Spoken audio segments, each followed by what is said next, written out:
Le surpoids est un problème croissant dans notre société moderne. Les conséquences de l'embonpoint ne sont pas seulement lourdes en termes de dépenses médicales, son coût émotionnel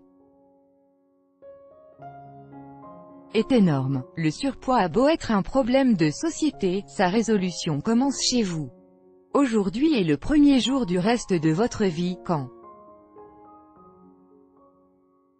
parle-t-on de surpoids? Il y a différentes façons de mesurer l'embonpoint.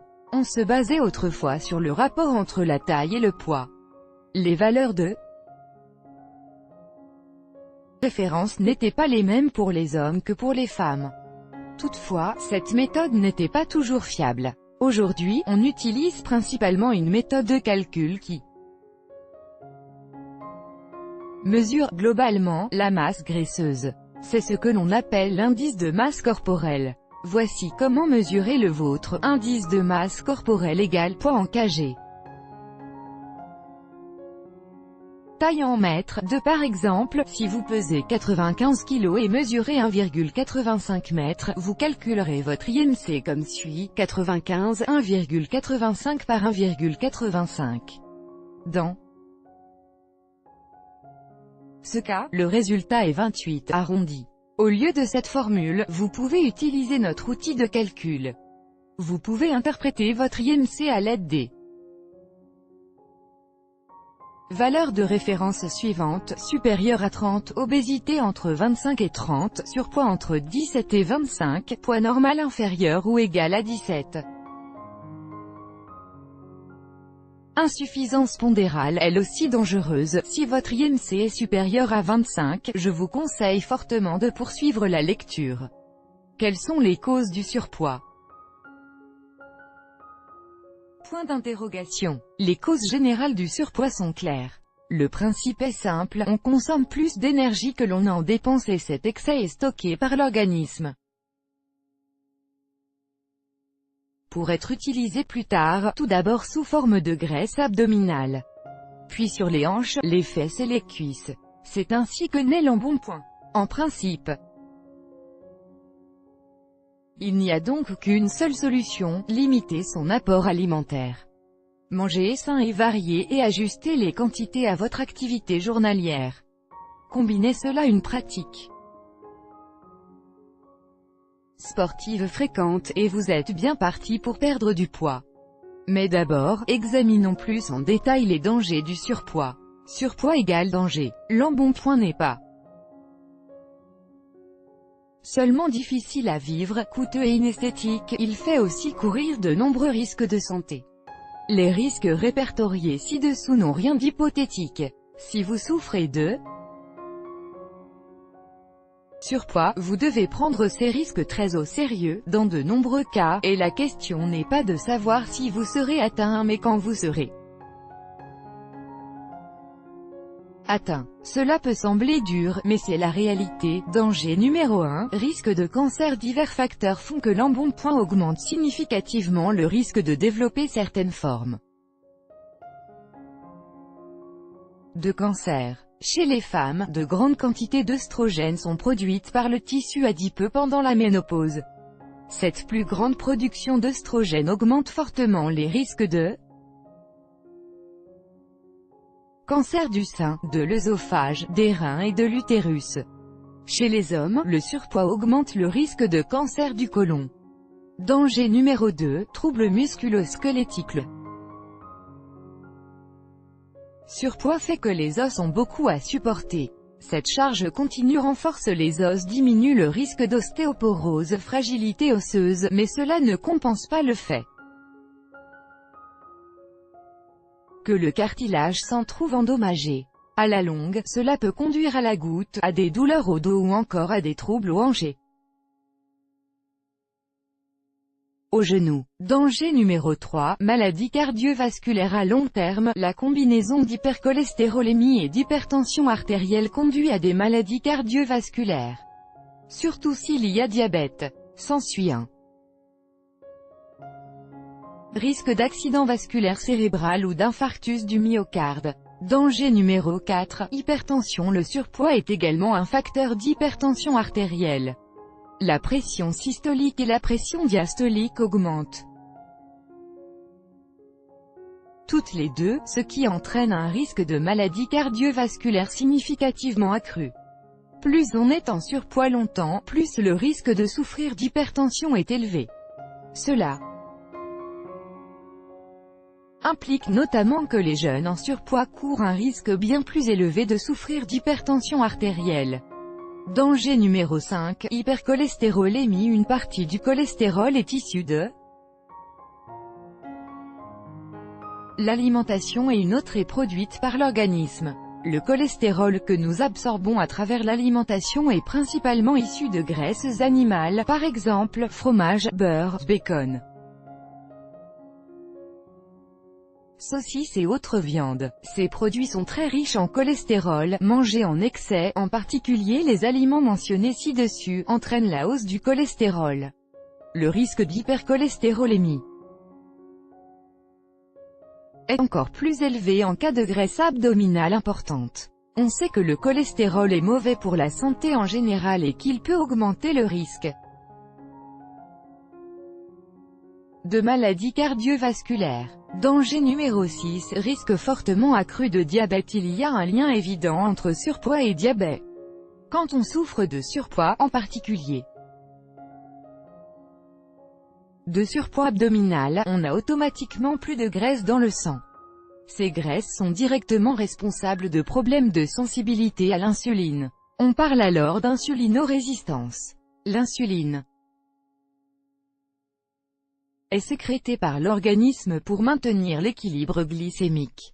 Quand l'organisme n'y est plus réactif, un diabète s'annonce.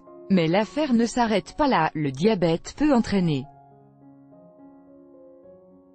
des troubles hépatiques, des maladies vasculaires ou encore des problèmes nerveux, rénaux ou oculaires. Le diabète en lui-même se contrôle plutôt bien, mais les conséquences du diabète sont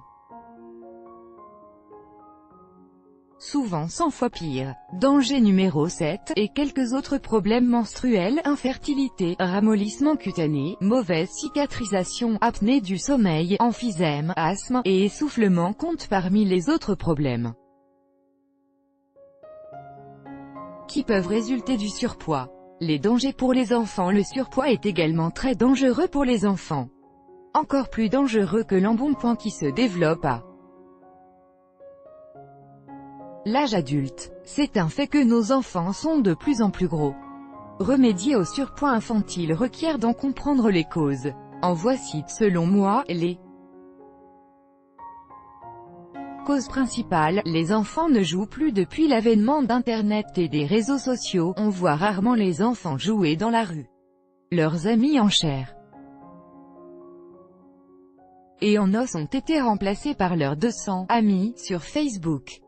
Les enfants sont de plus en plus isolés et n'ont que des contacts virtuels. En outre, et ils passent beaucoup de temps à jouer et à surfer sur Internet. Bien sûr, Internet, les réseaux sociaux et les jeux peuvent être très utiles aux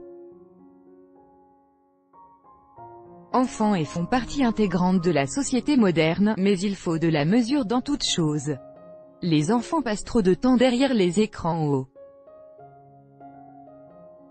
lieu de jouer dehors. Les enfants prennent exemple sur les parents. Les adultes aussi sont de plus en plus gros. C'est un fait. Cela s'explique par différents facteurs, parmi lesquels l'absence d'exercice et une mauvaise alimentation. Les enfants ne font qu'apprendre de leurs parents. Quand le surpoids est parfaitement normal dans une famille, les enfants adoptent gaiement les mauvaises habitudes alimentaires du foyer. Dans ce genre de cas, il s'agit d'un manque de responsabilité de la part des parents. Les enfants sont trop tentés par le kid marketing. Le marketing est un instrument puissant que les entreprises de l'industrie alimentaire savent mettre à profit. Elles ont tout à fait le droit de promouvoir leurs produits, mais le fait est qu'elles commettent souvent de graves abus. Les emballages présentent trop souvent les produits comme sains. Les Enfants prennent cela pour argent comptant et consomment souvent ces produits en grande quantité. Les enfants ne savent plus ce qu'est une alimentation saine, composée de fruits, de légumes verts et de pain complet. Ici également, le rôle des parents est important. Par ailleurs, il conviendrait de faire quelque chose à propos de ce marketing abject. Enfin, cela est une toute autre histoire. Que se passe-t-il quand un enfant souffre de surpoids? En principe, la même chose que pour un adulte, à la grande différence que les risques de maladie sont beaucoup plus élevés. En outre, le surpoids a un impact sur la capacité de concentration et la vie sociale. Ces deux éléments sont fondamentaux pendant la puberté, à l'âge où l'on grandit et où l'on se forme. La diminution des capacités de concentration peut conduire à un faible niveau d'instruction et donc à un emploi moins bien rémunéré. Il ne faut pas non plus sous-estimer l'aspect social. Les enfants en surpoids ont moins d'amis, et sont plus refermés sur eux-mêmes. Ils se sentent rejetés. Cela peut avoir un impact énorme sur le reste de leur vie. Les dangers du surpoids chez les enfants sont donc les mêmes que chez les adultes, mais pour résumer, il est plus que temps d'y faire quelque chose. Comment y remédier? Comment peut-on agir? Prendre la décision de remédier à son surpoids est déjà un grand pas en avant. Mais c'est maintenant que tout commence. Pour perdre du poids et perdre du poids de façon durable, il faut une grande motivation. Mais ne vous inquiétez pas, vous n'avez pas besoin de vous affamer. Maigrir n'est pas une question de manger moins, mais de manger mieux. Bien sûr, il s'agit également de manger avec modération. Manger de manière illimitée, c'est du passé. Je ne vais pas vous donner des conseils diététiques ou vous dire quels aliments manger ou ne pas manger. Vous trouverez ces informations sur le site. Ici, mon objectif est vous donner quelques précieux conseils pour vous aider à remédier efficacement à votre surpoids. Conseil numéro 1, passez des accords clairs avec vous-même et votre famille. Perdre du poids est déjà bien assez difficile comme ça. Parlez-en à vos proches et luttez contre le surpoids en famille. Si vous et votre partenaire êtes en surpoids, il y de grandes chances que vos enfants le soient aussi. Passez des accords et soutenez-vous mutuellement. Pourquoi ne pas en faire une compétition? Cela motivera les parents comme les enfants. Conseil numéro 2, faites connaître vos intentions. Les personnes de votre entourage proche également doivent être au courant de vos intentions. Cela a plusieurs avantages. Tout d'abord, elles peuvent en tenir compte quand vous allez dîner chez elles. En outre, vous pourrez compter sur elles en cas de période difficile. Au courant de vos intentions, elles seront à même de vous soutenir. L'aspect social est très important pour perdre du poids. Vous pouvez également rechercher des amis, qui souhaitent maigrir. Eux aussi. Cela vous permettra de vous soutenir les uns les autres. Conseil numéro 3, jetez les cochonneries. Passez toutes vos armoires au peigne fin, avec votre